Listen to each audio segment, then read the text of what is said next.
The sun had barely risen when Ethan opened his eyes. The hostel was quiet, except for the faint hum of the ceiling fan.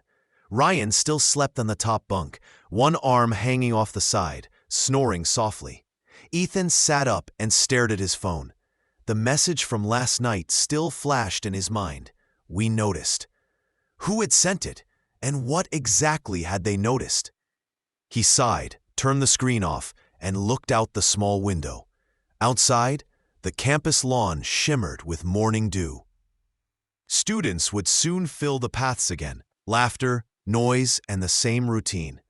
Ethan had learned to blend into it, to disappear in plain sight. By breakfast, the hostel cafeteria was loud. Ryan arrived late, half-dressed, hair still messy. He dropped his tray next to Ethan's. "Man, I swear, this food is a crime. These eggs look older than me." Ethan smiled faintly. "Then eat the toast." Ryan sniffed it. "Nope, that's worse." A group of boys from another table snickered. One of them, Cole Matthews, leaned back in his chair, loud enough for everyone to hear. "So, our hero fixed the lights last night, huh? You secretly work for maintenance now, Ethan." The table burst into laughter. Ethan didn't look up. He continued spreading jam on his toast. Ryan's eyes narrowed. "At least he can fix something, Cole. You can't even fix your grades." The laughter died instantly. Cole glared. "Watch it, Brooks." Ryan grinned. "Always." Cole muttered something under his breath and turned away. Ethan quietly finished his breakfast. The silence between him and Ryan said everything. Thank you, and please, no more trouble. Classes dragged on.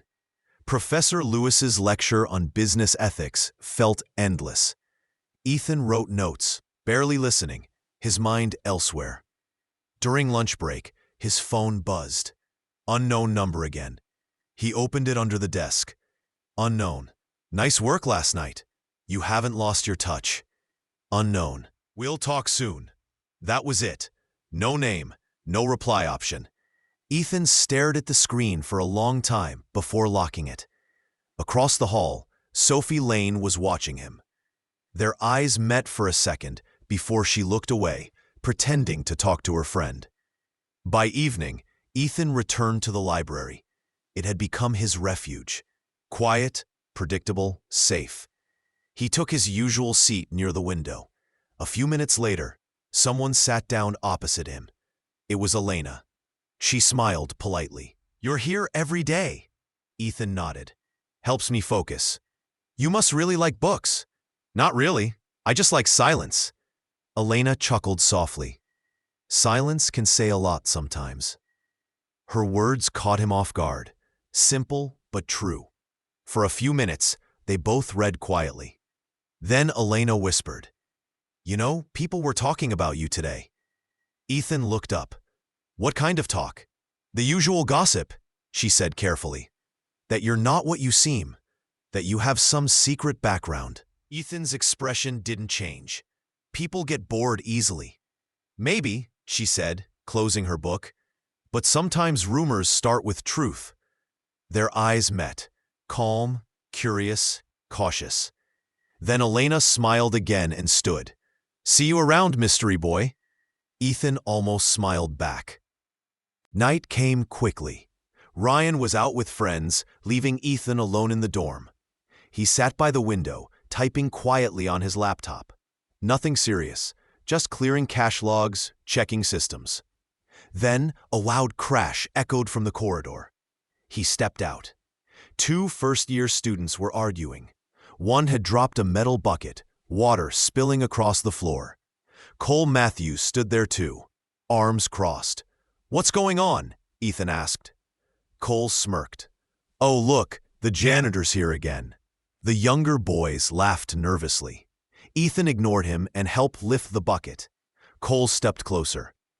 "You think you're some kind of genius, don't you? Fixing lights, fixing systems. What are you even doing here, Cross?" Ethan looked up. His voice was quiet but sharp. "I'm doing what you can't, minding my own business."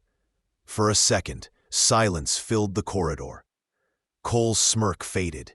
He opened his mouth to say something, but before he could, the dorm lights flickered again. Once, twice, then steadied. Everyone froze.